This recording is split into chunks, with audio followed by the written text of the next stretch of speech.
So United States President Donald Trump met with North Korea's dictator Kim Jong-un last Monday. And this is what former House Speaker Newt Gingrich said about the meeting.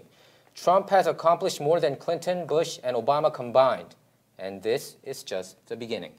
Hi, I'm Michael Wan, your host for Michael Wan's Op-Ed Live. And this is Jeffrey Prang, LA County Assessor, who is also continuously busy for his re-election campaign for the upcoming November election. Our show, Op-Ed Live, is not about left or right.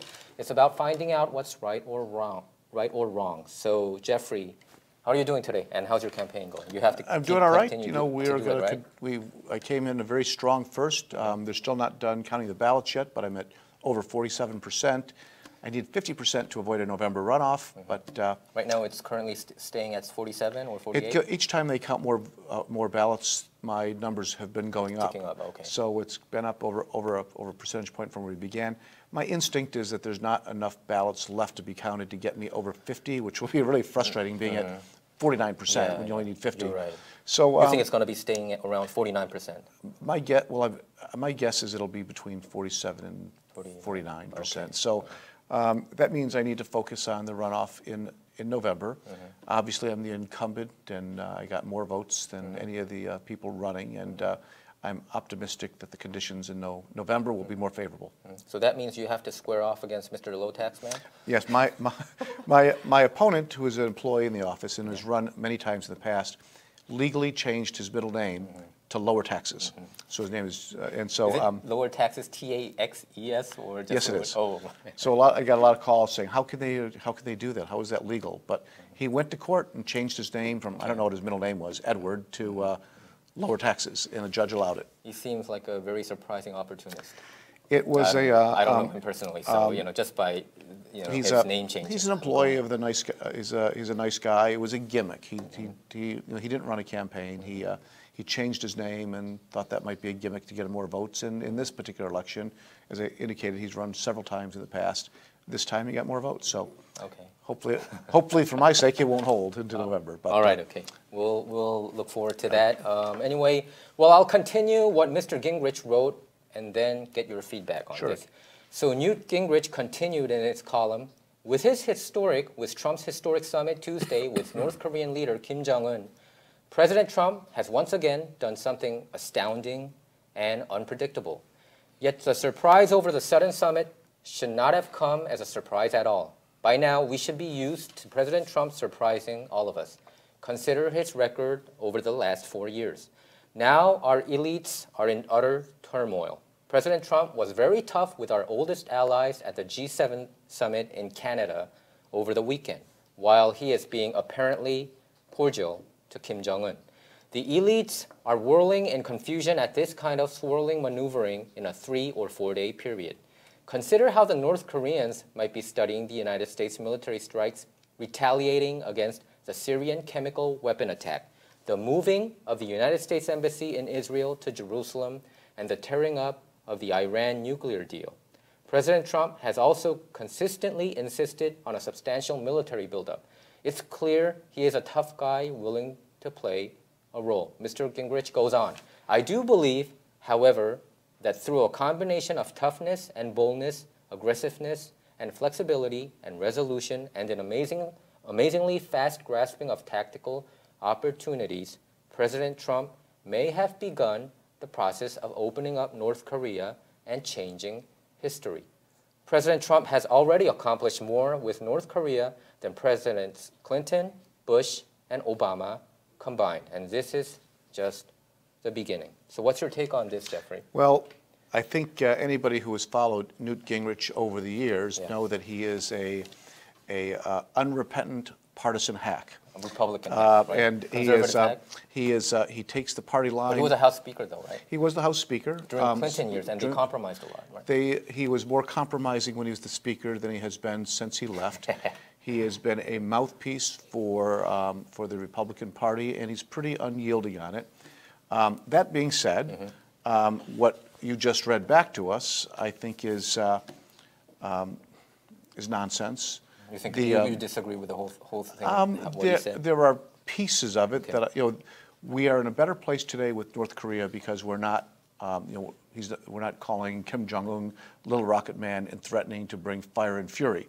Having the world a less dangerous place is a good thing. But didn't that rhetoric kind of work for this summit?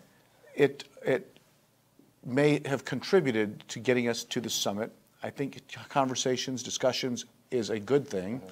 I think that the summit was an absolute, unequivocal victory for Kim Jong-un. You think so? Why is that? He got incredible. He went toe to toe with the United States and was able to get a meeting, got pictures, got a commitment on military exercises that the United States conducts annually with South Korea. But does that really mean something?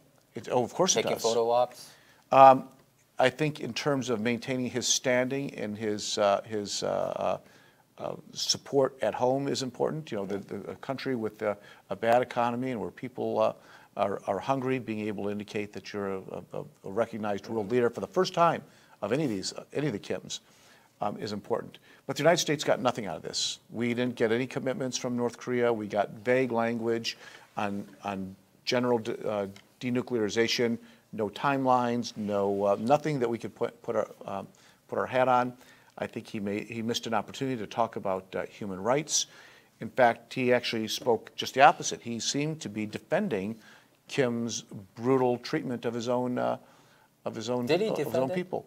He did when they said when he was interviewed by George Stephanopoulos and said Kim has murdered people. He's done terrible things, and his response was, "Yeah, other people do terrible things too.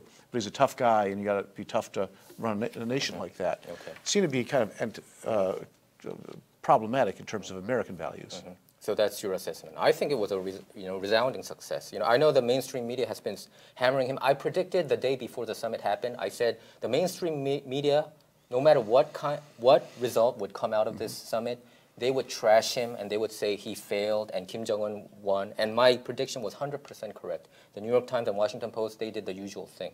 I think they're really becoming completely out of touch with middle America. And I'll tell you this.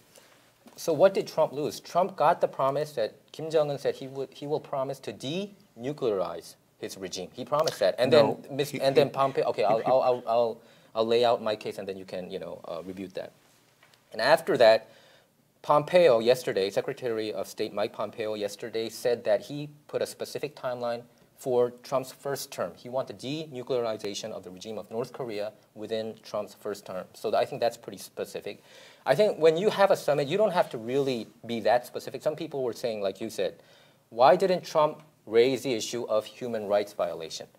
I don't think there's anybody in this world questions North Korea, having a tremendous human rights violation issue. Everybody knows that. So it's not like, when you go to the summit, you don't have to rub it in their face. That's what I think. You have to have at least some kind of decorum, and I think Trump was showing that. Like when you're doing a negotiation, like I bet you did a lot of negotiations too throughout your life. Anybody does. And when you're in the negotiation table, you don't want to raise those sensitive issues. And it's not like Trump is the only president who met with dictators. Remember Roosevelt?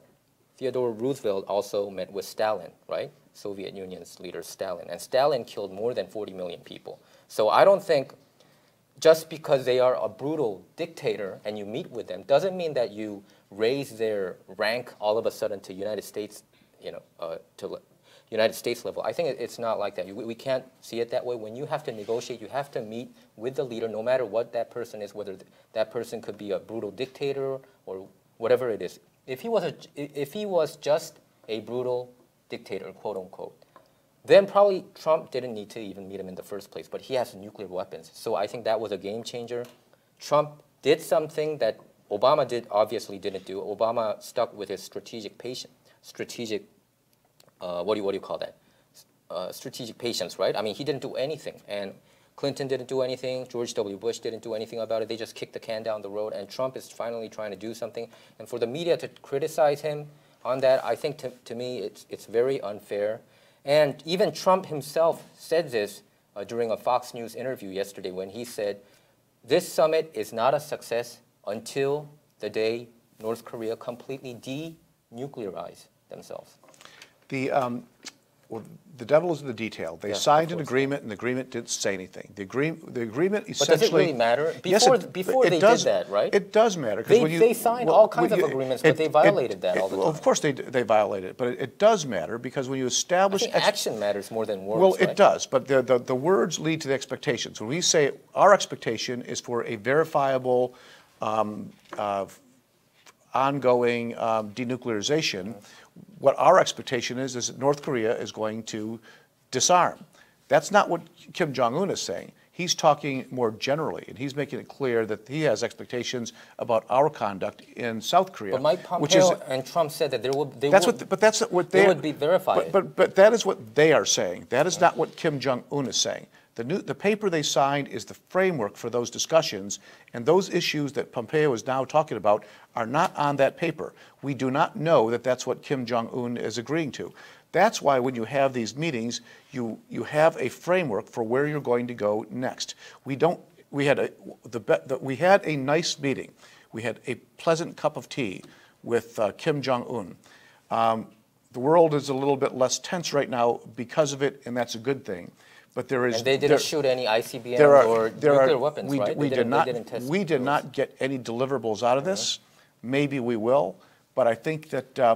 But talking about issues that are important to American values, past presidents would be George Bush, George H.W. Bush, Bill Clinton, Barack Obama, never hesitated to raise the issue of human rights violations, whether it be with Saudi Arabia or No, I don't think he mentioned it during the Iran deal. Do you think the Iran, when Obama did a deal with Iran, that stupid Iran nuclear deal, I didn't hear the Washington Post or the New York Times or CNN point out how come Obama never mentioned about the brutal human rights violations that they are doing in Iran. And you know, obviously they are doing as much as like North Korea level. So I never heard the mainstream media attacking Obama, not pointing out those, you know, about the female rights violations that's going on in the Middle East. He never even raised that. Media trusted Obama to talk about these issues. You know that the media is the extended arm of the Democratic Party. Just like Fox News is the extended arm of the Republican Party. It became that way. It became that way because of the whole. The mainstream media is much bigger. Come on, Fox News is just one outlet. The Fox News it's just one outlet. Is an arm,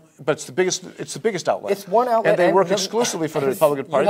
And I do not accept your premise that the mainstream media is an extension of the Democratic Party.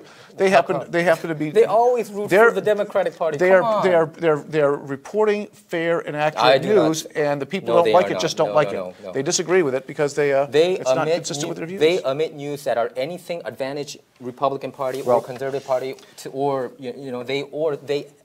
they magnify good news that happens in the Democratic Party, and they just like Fox News. Just like news that comes out in the Republican Party. You know, even today, the IG report, I question whether, and we're going to talk about it a little bit later, I question whether CNN and MSNBC will cover this heavily. I bet they would not. I think they're trying to cover this up. I think the whole Russia scandal thing, I told you before, I think it will be revealed that this whole thing was a fabrication that was made by the Obama administration people. I truly believe that. And I supported Obama and Hillary campaign and the DNC. So, okay, but we were getting off track a little bit. But how can we judge a summit that has failed just after, like 36 hours after the summit? How can we just do that? Can't we wait and see? Of course, I would say this: if they shoot another ICBM or they test another nuclear weapon there, I would say it's a failure. Okay, I would say that. But so far, ever since they started engaging in talks, they never tested anything. They never, shot any ICBMs over Japan. That's the wrong test. You know? The wrong test is we had a meeting, and we walked away from that meeting, other than say we had a pleasant meeting, and where he said all types of incredibly pleasant things. To denuclearize. No, he did not. No, he did not. He did not. Then what did he agree on? He agreed to. He did. On paper, he agreed that we will negotiate. He agreed on paper. He would dismantle it. No, he did not say. He said that we will have conversations about denuclearization on the Korean Peninsula. Well, that's not what we asked for. We asked for verifiable. We're arguing over specific wording. Yes, we are. Okay, well, you always argue about specific wording. So let's see what. So I would say I would tell you this: if they do shoot another, ICBMs, or if they test another nuclear weapon. I would say this was a complete failure. I would tell you that. But until that day comes, I would not say this is a failure. I don't think that's the right test. The best test right Trump now is what is the phrase. He would have the inspectors go immediately to North Korea. So if that happens, would you consider that a success? Here's the way it normally works. Obama never. Here's the way it normally works. We will after this meeting. The way this should normally work is our diplomats will sit down with North Korean diplomats, and in front of them they will have a framework. This is our list of things to talk about. They will have the list of things they said they're going to talk about that Trump and Kim Jong-un signed, and then we'll have our wish list and they'll have their wish list. I got your point, Jeffrey. What you say is you have to point out like probably 365 points of things that you have to do. Go there specifically on which date, which time, and then test which area. That kind of thing, right? That's a specific. No, that's that is not what I'm saying. I'm saying that this meeting was intended to establish the framework for conversations going forward. What are the issues that we can agree that we're going to talk about? And those issues, other than the most vague terms about denuclearization, we did not address that. We did not address so what did Trump lose? Okay, what did Trump lose then? Okay, I mean, let's forget about the nuclear thing. What did Trump lose for meeting him? I don't know that it's a loss per se, but it is not a win. He didn't give $150 billion like Obama did. Obama gave $150 to Iran, right? What did we get from this other than a pleasant meeting? I would say this. They're not testing their nukes anymore, and they're not shooting any ICBM or missiles anymore. So I think that in itself is a good thing, and I do believe that North Korea's leader, probably I might be naive, but I think he really truly wants to change because of all the sanctions. I do know this, Obama never put all those sanctions to North Korea. He had strategic patience over North Korea, and I think that obviously was a failure. The fact that they're not shooting off missiles is not a concession, that is a gesture. That is not an agreement that we have with them. Isn't it a good gesture, though? It is a good gesture. Of course it is. So who brought that? Wasn't it Trump? I think it was Kim Jong-un who's the one who's agreed to do it. Why did Kim Jong-un agree to do that out of the blue then, Jeff? Because we're talking about having a meeting. We made gestures as well.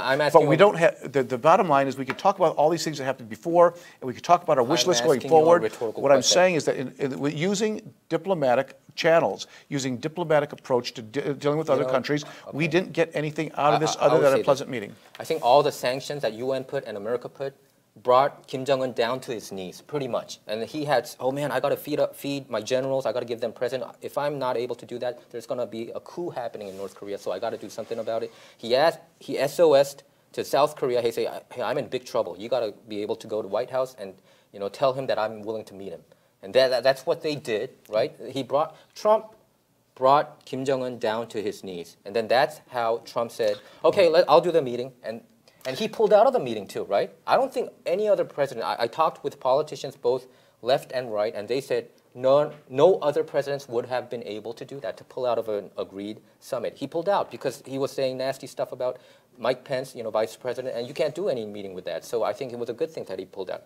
Anyway, they decided to meet because according to Rudy Giuliani, he's a crazy person. According to Rudy Giuliani, Kim Jong-un was down to his knees and begged for the meeting, pretty much. So that's why this happened. Wasn't exclusively. So he was on the upper hand. But remember, that was not exclusively because of Donald Trump. That was a series of policies that go back generations, from George Bush to Clinton to Obama. We've been putting sanctions on them for years and putting pressure on them. Trump happened to be the guy in office. Probably when you mentioned like America, probably Trump yielded one thing. That would be the training program between United States and South Korea. He said he would put a pause on that. And I think it's a good gesture. I mean, even in the Korean media, they're criticizing Trump about that. What was the gesture that North Koreans gave to us in exchange? Denuclearization. That's the main goal. No, we did not do nuclear. He will denuclearize. So you're saying that the inspectors wouldn't even go there. How do you know Are you saying that? Are you saying that Are you saying that the peninsula has been denuclearized? Not at this point. And what is the framework for denuclearization? Didn't Mike Pompeo just came out of it? He said what his aspirations are. We don't know what the North Koreans' aspirations I would say this. If North Korea do not agree for inspection, like Iran, the Iran deal was completely crazy because it was pretty much self-inspection. Americans couldn't even go there according to the agreement. This one doesn't even include that. So I would say this. I think American inspectors will go to North Korea and go there anytime, anywhere. How do you know that? Let's see that. How do you know that? Let's see that. How do you know they're going to go there? So you're saying that inspectors wouldn't go there. That's what you're saying. No, I'm not. I'm saying we don't know because we didn't discuss it. Okay, We did not discuss those things at the summit. Okay, Jeff, I would agree with you on this. If there is no inspectors going to North Korea to check whether they are building up nuclear weapons or if they're not dismantling or denuclearizing themselves, then I would say you are right. Trump was wrong, okay? Until that day happens, I can't say that it's a failure. Here's how I would have seen this as more of a success, that the North Koreans agree that we are going to come up with a framework to allow nuclear inspectors. That would be a victory. That we will... North Korea agreed to have inspectors coming in. That's what no, you're they saying? didn't. I said that would be one measurement of success, but we didn't get that. Another measurement would be that they would agree to dismantle their nuclear program, which they did not do.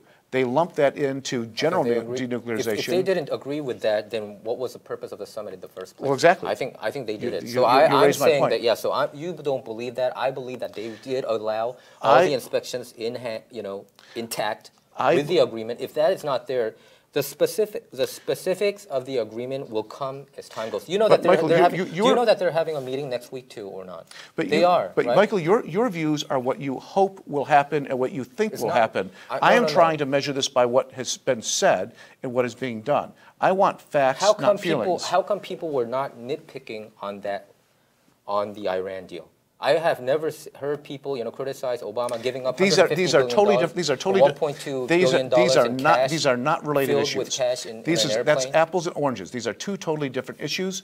That was a the Iran deal was a multilateral deal that included China and Russia and European countries. Let's talk about what's in front of us, which is South Korea, and North Korea. I think the Democratic Party and the mainstream media, they're filled with this Trump derangement syndrome, and they can't see anything clearly. I think they are filled with this. And look at the primaries that happened on Tuesday. All the anti-Trumpers, they lost in the primaries, right?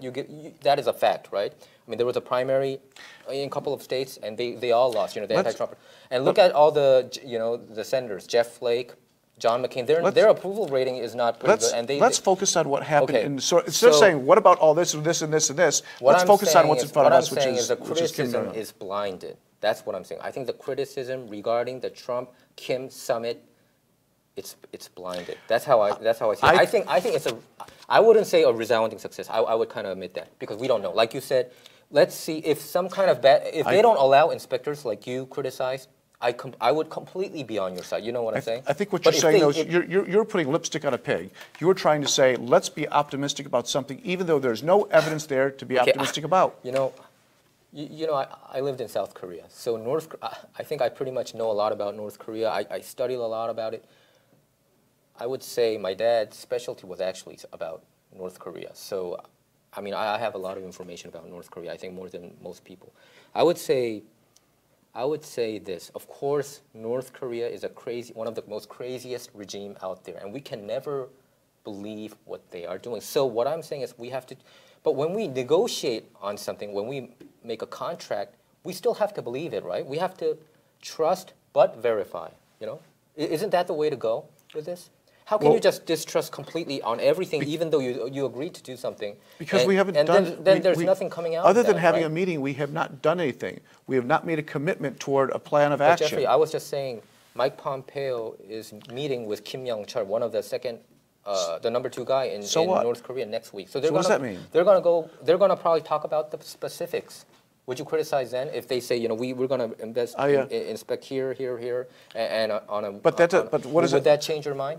But what does that have to do with what Trump did in Singapore the other day? He walked out of there with nothing in hand other than a nice handshake. What did you expect him to bring? I expected him to talk about an agreement, a commitment as firm as he gave to the North Koreans that we're going to suspend war games with South Korea. He should have come back saying we have a commitment that we are going to denuclearize. So were you against the suspension of war game? Unilaterally, yes, I am. I think that was a bad. I think that was. Why? I think he should have given that in exchange for something concrete in return. Isn't that concrete enough? Denuclearization, of course. No, it's not. It is not. I would say this. I think I know Trump enough that he would never have agreed if North Korea wouldn't allow any kind of inspection. I think he 100%, 200% agreed complete verification process and also inspection process. He did not agree. He did not agree to that. He did not agree to that. How do you know that he didn't agree with that? Because Just because it wasn't written signed it, exactly. The communication was vague. It said denuclearization as a concept. Denuclearization as a concept is not a specific. Suspending war games is a specific. He didn't say that it was a concept. He said he would denuclearize. That they agreed upon that, right? But it's, and then it's even still the a concept. What does that mean? How about bringing back the remains? Are you also against that? No, we're for that, of course, obviously. Okay. Yeah, I mean, okay, I understand your criticism. You know, you pointed out you were pointing out it had to be more specific about the denuclearization process. That's what you're saying. I think it doesn't have to be about the denuclearization process. We should have, if we're going to give a concession to North Korea, what kind of concession did America give them? I don't understand that. When people will talk about, you know, Trump. Here's the concession. Okay, this is what the Washington Post said today. This is Washington Post. Do you think Washington Post is a conservative paper? It's not, right? You agree with that? You're here to talk to me about my opinion, about not Washington's opinion, right? What I'm saying is, it said with a title, you know, this is Washington Post, so they pulled this out. You know, it's not me, right? Don't dismiss the Trump-Kim summit so quickly. So so I agree with this. But I have not assessment. You know, I'm not saying it's a resounding success. Of course, we can't. I have not dismissed it either. I have said that there was value in this. I'm simply saying that it was not a resounding success. It was not a failure. Okay. There's a difference between not being a failure and not being a success. This was not a failure, but we didn't walk away. But what do you mean by Trump conceded too much? I don't understand that. Because we got nothing, other than getting the remains from our potential remains, we didn't make... So you don't believe when Kim Jong-un said, we agree on denuclearization, you don't believe I don't think that, I think that is, again... You're saying it's too general, That is too general. It doesn't mean anything. We don't know what that means. All right, fair point. I would say that. I mean... But if the end game shows that they inflicted here and there all over the place, would you then concede that Trump did the right thing? So as you know, that for years, North Koreans... let me ask you this. I know that you would not say anything regarding Trump. I know. For years, the North Koreans... Because you can't stand him. For years, the North Koreans have been insisting. They've almost wanted to go to war over these war games.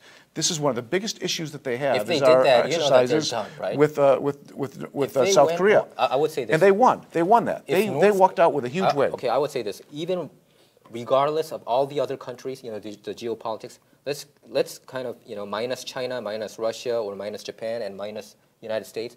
If it's just mano a mano, South Korea to North Korea, who do you think is going to win? Oh, I have no idea. I think South Korea wins hands down. We spend like 7-8 times more. It's not even close. You know, Korea would probably dominate them within a week. That's how I believe. That's what many military military scientists believe. That's how I believe it. It's not even close. So North Korea is not some kind of tremendously powerful country that Soviet Union used to be, or East Germany, their largest or China. army in the world.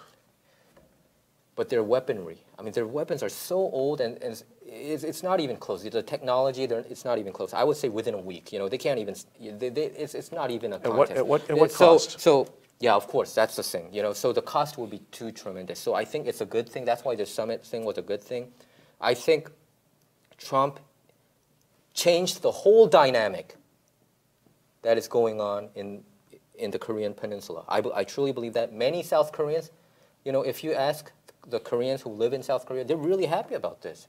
They're really happy about this summit. You know, before this summit, people were worried about Kim Jong-un shooting these missiles like a crazy man. But now it's put on hold. So what I'm saying is, before we criticize Trump, and I know that Trump is, it's a trendy thing to just trash Trump and all that. I do get that, but when there's a positive thing like that, when North Korea puts on hold of their nuclear testing or ICBM shootings, I would say let's pause for a second and say, hey, at least that is a good thing. You know? Let me also say that it is not trendy that people criticize Trump.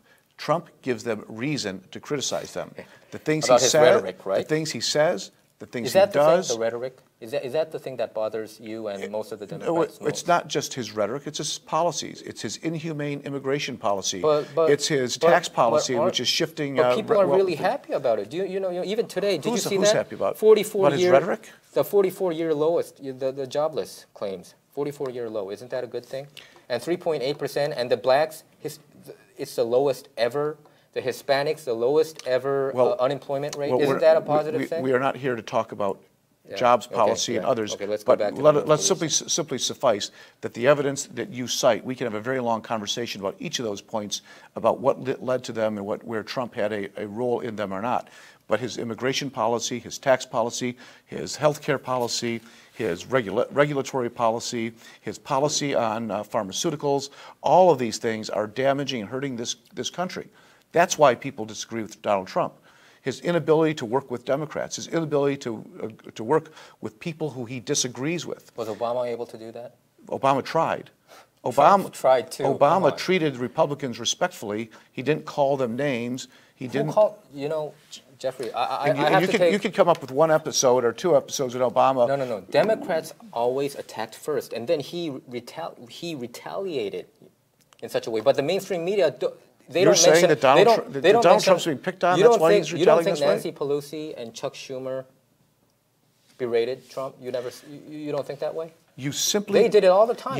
Not even that. Even the former Attorney General and Eric Holder and all these people. Michael, it is a false equivalence to say that when Democrats or even other Republicans attack their opponents, that it's in the same classification as what Donald Trump does. I got it. Donald Trump's a nut. And he treats people... See, I know. That's why. You think he's a nut. So whatever he does, you would never give him credit. There's very few things he does that merit... What if the denuclearization in the Korean Peninsula happens? What if that happens? I will applaud as enthusiastically as you do. Really? But I'm looking at the way that he... I know that you do, because I think you're a very fair person. But do you think the Democratic Party would be happy about that? Yes, I do think they would be. I don't think they will be. I'll be honest. I think they are so angry that this outsider who came to White House and who outmaneuvered all of them, he showed this is how politics are supposed to be done. I think that's what Trump brought to the table. So that's why I supported him. I thought that he would be completely different from these professional politicians, the swamp creatures, and he would do things that what the people wanted. People wanted this kind of thing to happen. I think Democrats want America first. I think they want America to succeed, and they will oppose Trump because they believe he is damaging this country. I do not believe Democrats would ever cheer for the failure of this country. I feel that. They're patriots. So what if when Bill Maher, right? Real Time with Bill Maher. Last Friday, he said on his show. I used to watch his show all the time, not anymore, but he's a crazy guy in my opinion. He said that he's rooting for recession so that Trump can not be reelected in 2020. Do you agree with him? I heard that. No, I don't. I don't agree with that. I don't think. But to me, it felt like a lot of Democrats agree with him. And you heard the crowd clapped their hands. Well, as you know, they applauded. As you know, I am a Democrat, and I hang around with a lot of Democrats, and I don't know anyone who wishes ill on this nation for political gain.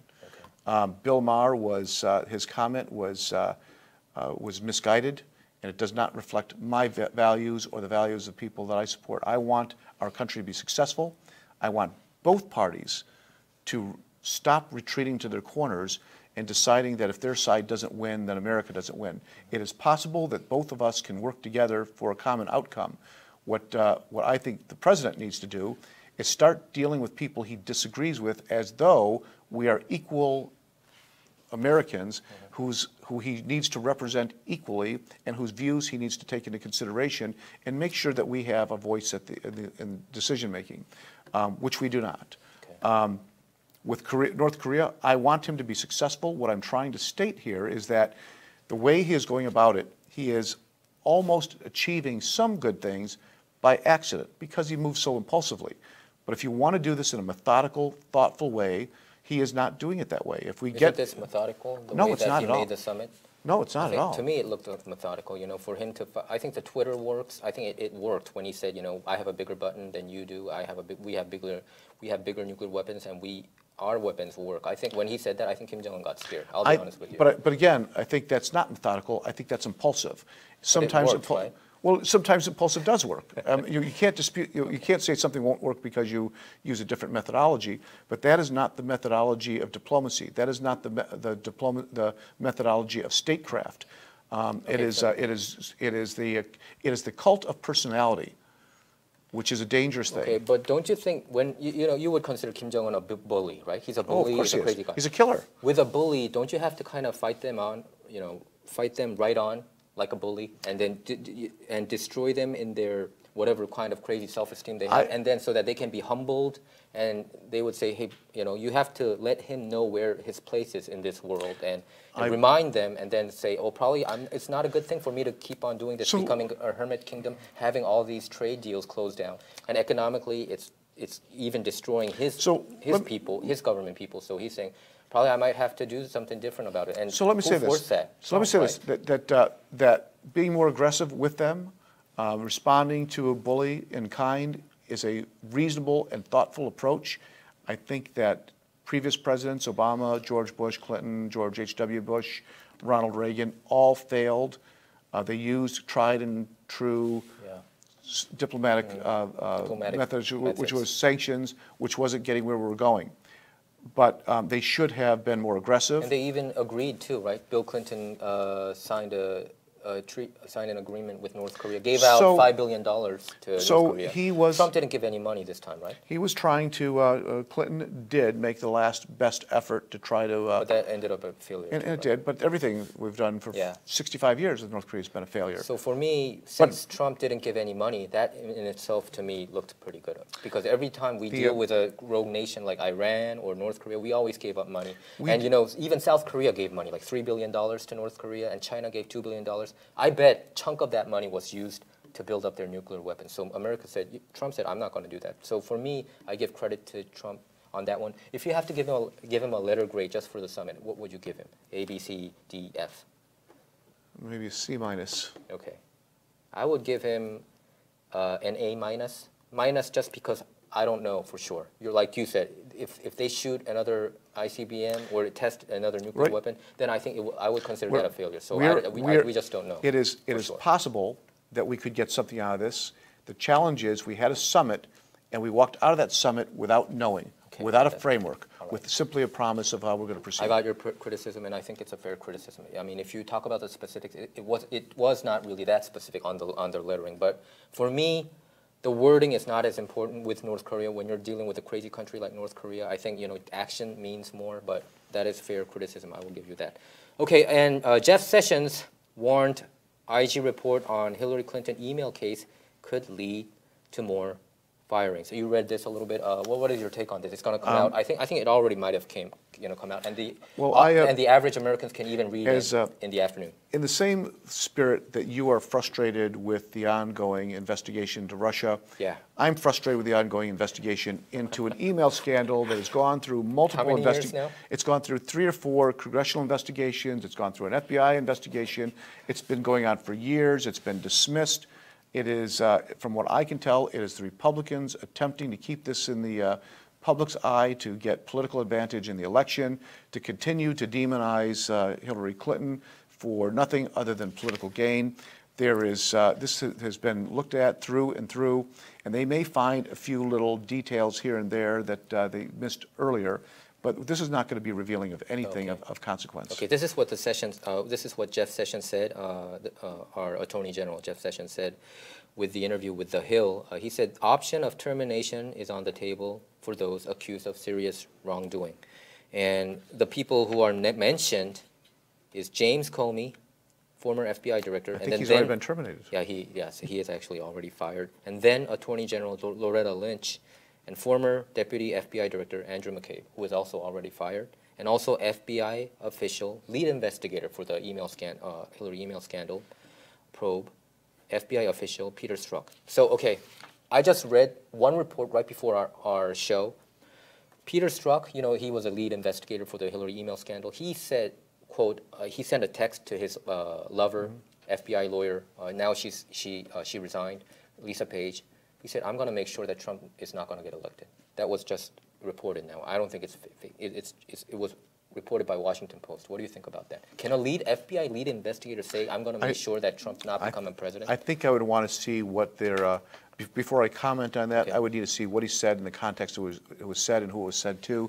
The one thing about Strzok's comments in his emails, his text, they were personal emails between he and somebody he had a romantic relationship with. They were... But they used FBI bedroom gossip. Yeah, but they used FBI phones, so that's why it was all public record, right? So using FBI phones to do personal and political conversations is probably a violation of policy and is probably subject to discipline. Do you think this would be a huge thing, or some people say this might be the biggest birthday present, because actually today's President Trump's 72nd birthday or something like that. I think he is 72 years old, and this might be his biggest birthday. I think that Fox News will attempt to make this sound like it's something bigger than it is. I think most of the major issues in the email investigation have already been vetted. This is probably going to take it to a little bit more granular level, but I don't think there's going to be anything particularly revealing in this. All right, okay. Let's see, because the report is coming out. I got to read it. I heard that it's 500 pages. I don't know whether I can read all the way through, but I want to check as much articles as possible. But here's what it said. The Inspector General, Michael Horowitz, he's been appointed by Barack Obama, so he's not a political hack.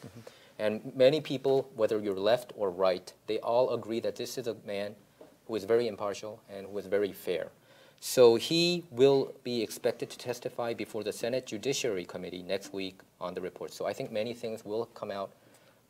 I don't have my hopes high regarding this too, but I do want to know what kind of things happen, because as you may know, Hillary aides smashed her iPads and Blackberries in a mom and pop shop closet, bathroom closet, and they smashed it with a hammer. They used a program called BleachBit to erase all the program, and also when they gave their phones, some of their phones, to the FBI, they pulled out the SIM card, which made it pretty much useless. So I don't understand why the FBI even accepted those evidences, and I also don't understand why James Comey, then FBI director, started writing an exoneration letter regarding Hillary investigation before he even interviewed 17 witnesses, including Hillary Clinton. I think there's so many fishy things that went on. There's a couple things, and we don't know all the information, which makes it difficult.